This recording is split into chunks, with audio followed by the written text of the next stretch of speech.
What's good, everybody? Man, do I have some apologizing to do.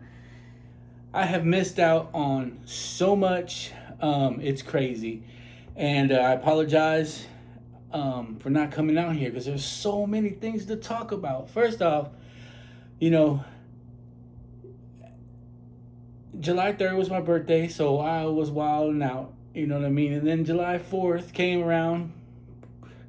Proud patriot. Um, I'm very patriotic when it comes to the 4th of July. I'm up to this country.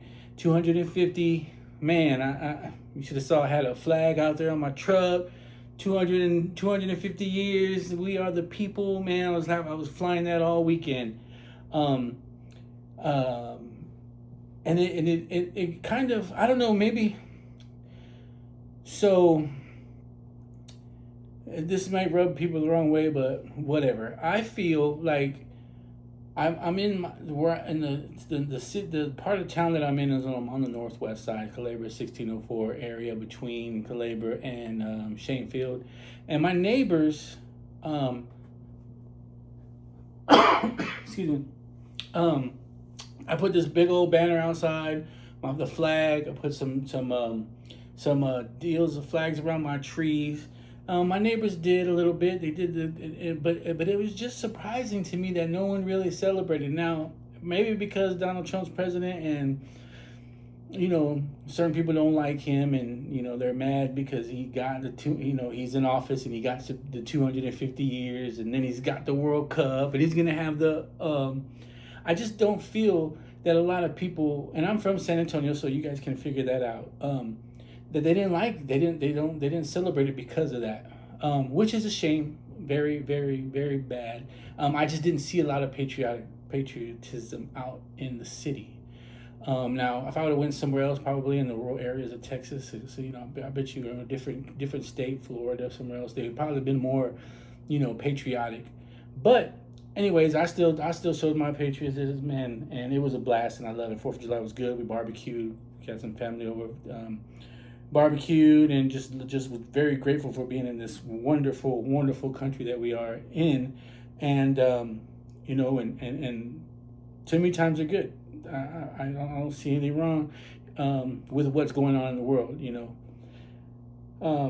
Gas prices are a bit high, and they want to blame it on the war, but it really has nothing to do with the war. I mean, we got our own oil. We got Venezuelan oil, but the gas prices are hiking up because of the oil people, the people in the industry. They want us to pay more, and it makes it look like, you know, that because of the war we're in this crisis. But and that's just my opinion. You might have a different opinion, and hey, that's great. I'm not here to argue or fight with you. Okay, I'm just here to just talk about what I think, and so if you get into the comments and you want to be like, oh, you didn't, I'm not gonna pay attention to you because you believe what you believe in, and I respect that, and I'm not that type of person that's gonna be going back and forth with something that I'm not gonna change your mind. You're not gonna change my mind. So that's just how it goes.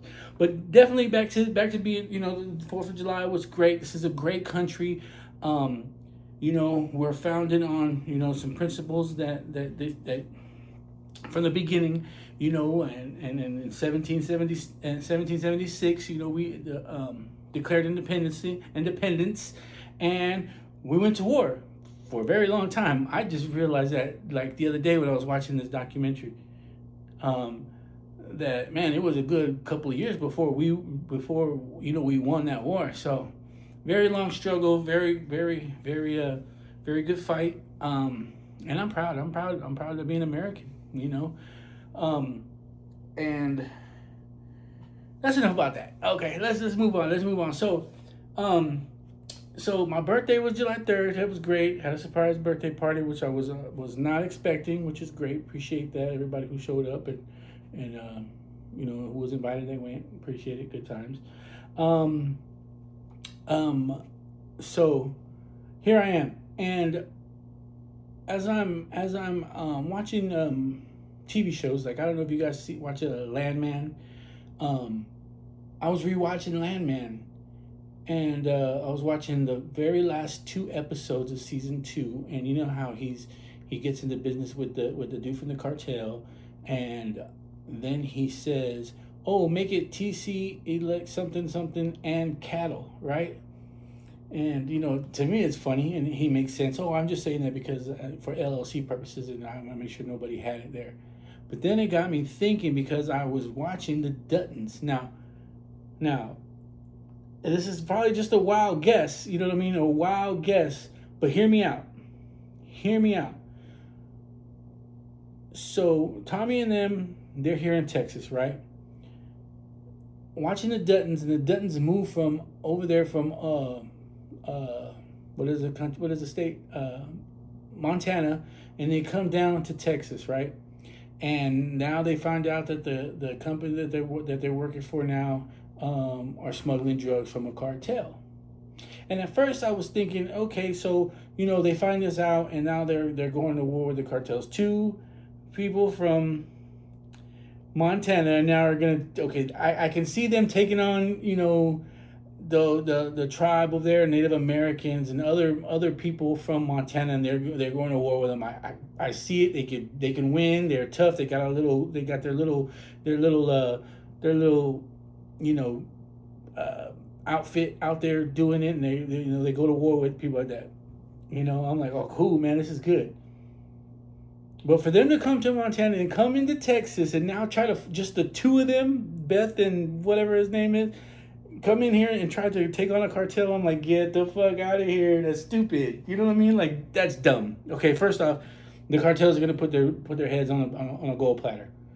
If they don't and they end up going to war with them by themselves, bullshit. I'm done with the Duttons if that's how they play it. But then, like I told you, I was watching Landman, and there's a reason it's gonna listen. Them colliding, right? And this is how the Duttons take over this whole 10 pedal whatever you call it, right? Because so they're out there, they're gonna try to fight, they're gonna get their asses kicked, right? But guess what? Tommy has a LLC that can help them get cattle in there, and not only that, but Tommy's. This is what I'm thinking. This is just off the top of my head, that Andy Garcia, who plays the cartel boss, steps in, and or he knows the guy that's the control of that cartel. Andy Garcia, maybe he's one of his guys or whatnot, and he says, "Hey, this bullshit. We're not gonna get this." Tommy comes in. He helps them get the. I don't know, but that's just me. I was just like, oh shit, this nigga could probably like come together and make it one freaking show. And that's the only way. That is the only way the Duttons are gonna beat a cartel, is if that something like that happens. Like, like they're just gonna, what is it called when they come together? A collide, or a collaboration, or like what was it called? Okay, a spinoff is when you go off of. But what is it when they come together? Collaboration? I don't know what it's called. But that would make a lot of sense, right? Because they're both in Texas, and the same guy writes both of those shows, right? I believe so, right? The white dude, the cowboy guy, I don't know his name. I don't pay attention to all that. I'm not like in like, oh my God, I know who these people are. But that is just an idea. I don't know. I'm just throwing it out there. Just throwing it out there. My idea on how Landman and the Duttons collide. I mean, they're both in Texas, so I don't know.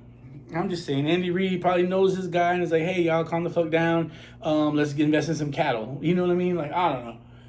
And the cartel does something else, and everybody lives happily ever after, and everybody's making money. God damn, that's the fucking beautiful thing about America. Anyway, so yeah, that's just my thought. If anybody else thinks that's wild, or it could be true, or can explain it better, I don't know. Let me know in the comments, because that shit was nuts. I was thinking to myself, oh, this has got to happen. Anyway, so that's just what I was talking about. And another show that I watched too is Love Island. I don't know if y'all watch that. A lot of people talk shit because I watch it. My son says, man, that's Lust Island.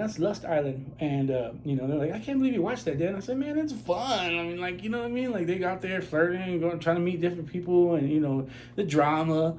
It's fun to watch it. But after they get down to the four couples, I'm done. It gets too sappy. They want to go on dates, and they just talk about the same shit that we just saw for another 15 minutes of the show, and it's like, come on, or whatever, just tell me who won. But I do like watching up to that point, and it's really fun and it's exciting, and well, me, because I'm 46, I just turned in July 3rd, like I mentioned. It's fun to go back and see these 20-year-old kids doing what you did. You know what I mean? It's like it's changed because of obviously technology and everything. But they go back and they're young and they say dumb things, and you sit there and remember, man, I remember being that dumb. You know what I mean? But I don't remember how close these men get. These men get a little too close. Like this bromance thing is weird, because they just met. Like, I could see, like, if you had a friend since high school or middle school or elementary or the sandbox, you could play around the way these guys played around that only known each other for 8 weeks. And it's crazy to me how two men can be like, man, I love you, man, I love you. But you can't find a woman there in those 8 months and you'd be like, I love you. Like, you can love a man before you love a woman. To me, that's weird. I would sit there and say, man, like, you're going on the show to find love. It's called Love Island, and you end up loving a man more. Like, you can you get this bond between men, but you're like, why can't I find a bond between a woman and be with that woman? Because they're friends throughout the remainder of the thing, but you can't find a girlfriend, or you can't find a girl and be a girlfriend and boyfriend through the remainder of the thing. Kind of weird. I don't know. Maybe my older age, or it's just like, I don't know. Now, if your friend goes in there with you, and that's a different story. Like, yeah, I love you, bro. You're my homeboy. You're this, you're that, and we'll go with this together. But just to meet somebody out of the blue really fast, and then your excuses for not wanting to be with a girl because it's too fast. Like, I don't know. That's funny to me. I just may be talking shit, but whatever. So that's just good. That's just good. That's a good TV. It's good TV. I love it. So other than that, man, I'm done. I had to get on here because I hadn't been on here in a minute. Like, I was like just doing it, just going through, my birthday, 4th of July. My friend Liliana, who's been on here before, her birthday was on the 6th, so we celebrated on the 5th. So it was like an ongoing, like, birthday thing. And man, that was a long weekend for sure. So, but back into it. Man, as soon as I get my equipment together, I'm gonna take it into the shop, and I'll be more into the shop with this on, and and you'll see exactly what I do and how I do it, and how my cuts come out. So I'm gonna take this microphone, my phone, my camera, everything connected to it, and put it into the shop, and hopefully people are okay with me recording them in the shop. Of course, I'm going to ask them, and I'm going to have, saying, hey, recording in session and stuff like that, video cameras on. But even though we have video cameras there anyway, but it's just for security. But this is going to be more of a my client sitting in my chair, and just talking about what we talk about. So that's going to be good. I got to get going, but I just wanted to come out here and show my face and say I'm still doing this, and I just had a little bump there. So I'll continue to support, continue to watch my shit. You know what I mean? Watch my shit. So other than that, like I said, what else? Liliana's and Janice's Clicks and Giggles, Pure Wellness Spa, and I think it changed. I gotta get with Liliana on that. But guys, check them two ladies out. They're doing really big. Also, Free For All Radio, Texas, Robert Delgado. Check him out. Text Free For All, wherever you get all your apps. Go ahead and download his stuff. He's on right now. No, he'll be on tomorrow, and it's gonna be 80s. So, man, if you're 50, 40 in my age area, the 80s music, man, that was good times. That was good times, good music. So go ahead and check him out too, okay? So just remember to be distinguished, stay distinguished, learn something, don't get in trouble. All right, y'all. Later.